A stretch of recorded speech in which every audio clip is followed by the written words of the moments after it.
दोस्तों स्वागत है आपका एक नई वीडियो में। आज इस वीडियो में हम बात करने वाले हैं जो एसएससी सिलेक्शन पोस्ट 12 आने वाला है, उसके अंदर जो पोस्ट होने वाली है उनका जो पोस्ट कोड क्या होने वाला है, कौन सी मिनिस्ट्री या फिर कौन से डिपार्टमेंट में कौन सा पोस्ट आने वाला है, उसमें कितनी वैकेंसीज है, कौन से एज के उसको अप्लाई कर सकते हैं और उसके क्या सारी डिटेल, सब आज इस वीडियो में हम बात करने वाले हैं। तो आशा है ये वीडियो आपको पसंद आएगी। प्लीज़ इस वीडियो को लाइक करें, चैनल को सब्सक्राइब करें और आपको कोई भी दिक्कत हो तो आप नीचे कमेंट करके पूछ सकते हैं। सबसे पहले आप एसएससी की वेबसाइट खोलेंगे, वहाँ पे आप एसएससी सिलेक्शन पोस्ट 12 के लिए खोलेंगे। यहाँ पे अब आप देख सकते हैं कि यहाँ पे आपका रीजन दे रखा है और एग्जामिनेशन नेम दे रखा है।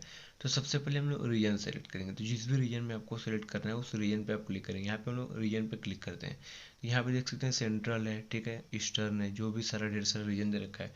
फिर उसके बाद यहाँ पे आप देख सकते हैं सिलेक्शन फेज 12 to 2024 लिख रखा है। उस पर लिखने के बाद आप क्लिक करने के बाद आप यहाँ पे सर्च पे क्लिक करेंगे। जैसे इस पर क्लिक करेंगे तो यहाँ पे देख सकते हैं आपके सारे में ढेर सारी पोस्ट वैकेंसीज और उनके सारे नाम खुल के आ गए हैं। और हम लोग यहाँ पे अब देख सकते हैं, सबसे पहले जो आप देख सकते हैं ऊपर लिखा हुआ है पोस्ट कोड लिख रखा है, रीजन लिख रखा है, फिर पोस्ट का नाम लिख रखा है, फिर यहाँ पे डिपार्टमेंट का नाम लिख रखा है, फिर आपको वहाँ पे ग्रेड पे लिख रखा है, फिर वहाँ पे एज लिमिट रखा है। सारी वैकेंसी का डिटेल आप यहाँ पे देख सकते हैं। इसके बाद सबसे पहले वैकेंसी हम लोग मान लीजिए देखते हैं टी मतलब टैक्स असिस्टेंट। तो यहाँ पे किस में है, डायरेक्टरी जनरल एनसीसी में, ठीक है। फिर लेवल 1 का है, फिर इसका जो एज लिमिट है 18 से 27 है। अब हम लोग व्यू डिटेल पे क्लिक करते हैं। जैसे व्यू डिटेल पे क्लिक करेंगे तो यहाँ पे आप देख सकते हैं जो आपका एजुकेशनल क्वालिफिकेशन है वो आपका मैट्रिकुलेशन दे रखा है। फिर नीचे आप देख सकते हैं कि पोस्ट कितने हैं, तो 3 पोस्ट है, एक यूआर के लिए, एक ओबीसी के लिए और एक ईडब्ल्यूएस के लिए। और फिर नीचे स्क्रॉल करके आएंगे तो यहाँ पे आपका और भी ढेर सारा डिटेल दे रखा है, जैसे इसका जो जॉब है उसका जॉब प्रोफाइल का क्या होने वाला है, ठीक है, ड्यूटी क्या होने वाली, ये सब यहाँ पे आपका दे रखा है। फिर इसको हम लोग क्लोज करते हैं। क्लोज करने के बाद फिर हम लोग वापस बैक करेंगे। बैक करने के बाद फिर से आपको एक बार रिफ्रेश करना होगा, तो रिफ्रेश करेंगे तो आप फिर से उस पेज पे पहुंच जाएंगे। अब यहाँ पे आप नीचे देख सकते हैं, जैसे नीचे आपका लेबोरेटरी अटेंडेंट, फिर यहाँ पे आप देख सकते हैं लेवल 2 का पोस्ट है। यहाँ पे आपका इसका डिपार्टमेंट नाम देख सकते हैं, यहाँ पे एज लिमिट देख सकते हैं। फिर इसी तरह आप ढेर सारे जो सारे वैकेंसीज हैं आप देख सकते हैं। जैसे इसमें हम लोग अब देख सकते हैं कि जो आपका मल्टीटास्किंग स्टाफ है, ठीक है। फिर उसके नीचे आप देख सकते हैं सीनियर साइंटिफिक असिस्टेंट। एक तो यहाँ पे ढेर सारे पोस्ट है, उनका नाम दे रखा है, उनका कोड दे रखा है। तो जिस भी पोस्ट को आप भरना चाहेंगे उसके सामने जो कोड लिखा है आप उसको सेलेक्ट करेंगे और उसका आप एज लिमिट भी देख सकते हैं कि एज लिमिट उसका कब से कब तक है। अब हम लोग यहाँ स्क्रॉल करके नीचे आते हैं, यहाँ पे आप एक देख सकते हैं कि लाइब्रेरी एंड इंफॉर्मेशन असिस्टेंट ये दे रखा है। आप इस पर हम लोग क्लिक करते हैं, ठीक है। ये पटना के लिए है, ठीक है, ट्रिब्यूनल वाला। तो यहाँ पे आप देख सकते हैं ग्रेजुएशन एंड एबव मांगा, लेकिन आपका जो क्वालिफिकेशन है वो आप नीचे देखेंगे, जो है जो इसेंशियल क्वालिफिकेशन EQ लिख रखा है उसमें आप देखेंगे कि जो आपको होना चाहिए वो bachelor degree in library science में होना चाहिए और लाइब्रेरी एंड इंफॉर्मेशन साइंस, ठीक है, फ्रॉम ए रिकॉग्नाइज्ड यूनिवर्सिटी। तो जो आपका मेन क्वालिफिकेशन है वो आपका जो ब्लू वाला बॉक्स है आप उसमें दे रखा है। फिर आप टोटल पोस्ट देख सकते हैं, तो इसमें एक पोस्ट है आपका AWS का है। एज आपका 18 से 30 है, ठीक है। फिर आप इसमें इसका जॉब प्रोफाइल देख सकते हैं और ये बिहार में होने वाला है, ठीक है। जो पहली पोस्टिंग होगी बिहार में ही होगी। फिर इसी तरह हम लोग बैक करते हैं, बैक करके वापस से हम लोग रिफ्रेश करेंगे। रिफ्रेश करने के बाद हमारे सामने वो वापस से हमारा पेज खुल के आ जाएगा। वहाँ पे हम लोग फिर से यहाँ पे और भी आप किसी चीज़ का देखने जाते हैं, किसी और पोस्ट का देखने जाते हैं, तो फिर से आप स्क्रॉल करके नीचे आएंगे और ऐसे सारे आप जो व्यू डिटेल्स हैं आप उस पर क्लिक करेंगे। व्यू डिटेल पे क्लिक करके आप उसका एजुकेशनल क्वालिफिकेशन आप देख सकते हैं।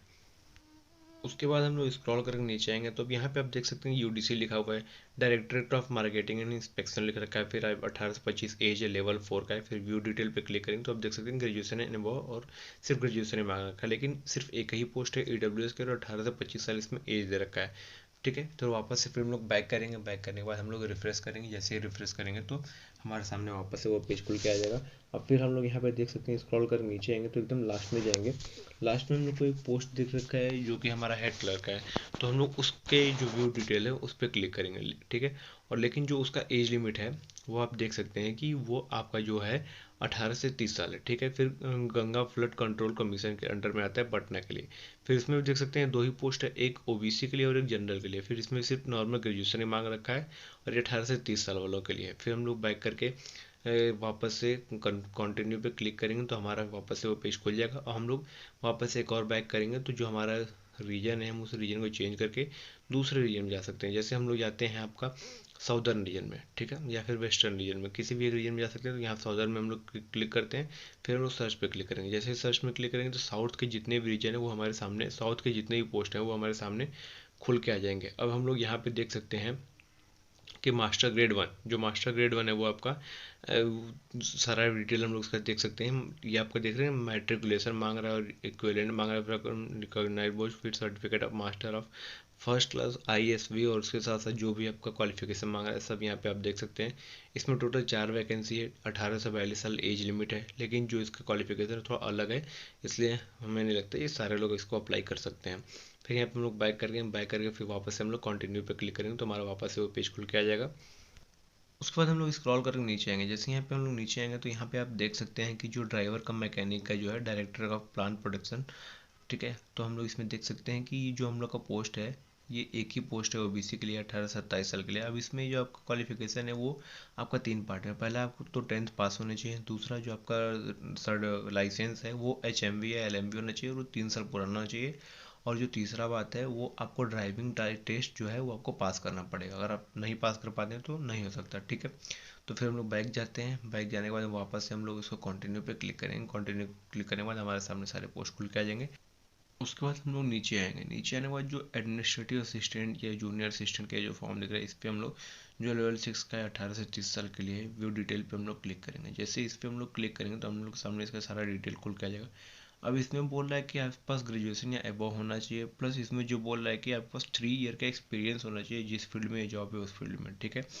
आप देख सकते हैं इसमें सिर्फ एक ही पोस्ट है जो कि UR के लिए 18 से 30 साल इसमें एज मांग रहा है। फिर वापस से हम लोग बैक करते हैं। बैक करने के बाद यहाँ पे हम लोग वापस से कंटिन्यू पे क्लिक करेंगे। क्लिक करने के बाद हमारे सामने वापस से पेज खुल के आ जाएगा। फिर वापस से हम लोग स्क्रॉल करके नीचे आएंगे। यहाँ पे हम लोग स्टेनोग्राफर ग्रेड 2 पे हम लोग क्लिक करेंगे। देख सकते हैं 18 से 27 साल इसमें एज दे रखा है। 4 पोस्ट है, 3 UR के लिए, 1 UBC के लिए, ठीक है। 10+2 मांग रखा है। आपको स्टेनोग्राफर का नॉलेज होना चाहिए। वापस से हम लोग बैक करके आते हैं। फिर से हम लोग कंटिन्यू पे क्लिक करेंगे। क्लिक करने के बाद हम लोग वापस से बैक जाते हैं। हम लोग चाहें तो अपना जोन चेंज कर सकते हैं, ठीक है। फिर से हम लोग अपना जोन चेंज करके हम लोग किसी दूसरे जोन में हम लोग फॉर्म देख सकते हैं। तो हम लोग बैक करेंगे। बैक करने के बाद वापस से हम लोग अपना जोन चेंज करते हैं। अब यहाँ पे हम लोगों ने जो वेस्टर्न जोन डाला था, ठीक है, अब हम लोग इसको चेंज करके अपना नॉर्दर्न जोन डाल सकते हैं, कोई और जोन डाल सकते हैं। हम लोग यहाँ पे नॉर्थ वेस्टर्न जोन डाल रहे हैं, ठीक है। यहाँ पे भी आपका ढेर सारा फॉर्म आ जाएगा। फिर सबको एक एक करके चेक करना पड़ेगा। जैसे हम लोगों ने अभी पीछे सारा चेक किया वैसे हम लोग यहाँ पे भी चेक करना पड़ेगा। जैसे यहाँ पे आप देख सकते हैं मेडिकल अटेंडेंट है, नर्सिंग ऑफिसर है और ढेर सारा आपका फिर फोरमैन है, UDC है। तो हम लोग UDC पे क्लिक कर सकते हैं। हम लोग किसी पे भी क्लिक करके, जूनियर कंप्यूटर है, ठीक है। तो जो भी हम लोग का है हम लोग किसी पे भी क्लिक करके हम लोग देख सकते हैं उसमें क्या क्या है क्या नहीं है, ठीक है। अगर आपको फिर भी लगता है कि आपसे नहीं हो पा रहा है और कोई आपको दिक्कत समझ में आ रहा है तो आप नीचे कमेंट करके बोल सकते हैं। मैं आप लोगों के लिए कौन सा आपके लिए सही रहेगा, किस में सबसे ज़्यादा वैकेंसी है, कौन सा आप लोग देखना चाहते हैं, ठीक है। मैं उस पर आपके लिए एक अलग से वीडियो बना दूंगा, लेकिन आप लोग को नीचे कमेंट करना पड़ेगा। प्लस आप लोग अभी कुछ दिनों और रुक जाइए, क्या पता 2-4 वैकेंसीज और ऐड हो जाए इसमें, ठीक है। तो अभी इसका कोई जो फाइनल फॉर्म का डेट है अभी वो आया नहीं है। फॉर्म कब से भरेगा अभी से ये भी नहीं बताया। तो यहाँ पे आप देख सकते हैं, ठीक है, सब कुछ आप देख सकते हैं। तो आशा करते हैं ये जो वीडियो है ये आपके लिए थोड़ी सी भी हेल्पफुल रही होगी। तो प्लीज़ इस वीडियो को लाइक करिएगा और चैनल को सब्सक्राइब करिएगा। और अगर आपको कोई भी दिक्कत अभी भी समझ में आ रहा है तो आप नीचे कमेंट करके पूछ सकते हैं, मैं आप सब लोगों का हेल्प करूँगा। और फिर भी अगर आप लोगों को नहीं समझ में आ रहा है वीडियो तो आप लोग नीचे कमेंट करिएगा, मैं आप लोग को बता दूंगा कि कौन सा पोस्ट आप लोग के लिए भरना ज़्यादा बेनिफिशियल रहेगा, ठीक है। किस पोस्ट के लिए क्या एज लिमिट रहेगी, कैसे क्या रहेगा, मैं सब आप लोग के लिए बता दूंगा। Thank you so much.